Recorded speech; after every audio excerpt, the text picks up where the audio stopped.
வழியில் முடிஞ்ச காவியந்தான்.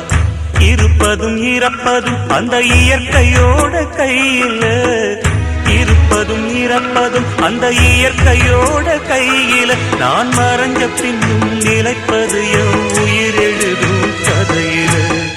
சந்திரனே சூரியனே நட்சத்திர நாயகனே, சந்திரனே சூரியனே நட்சத்திர நாயகனே.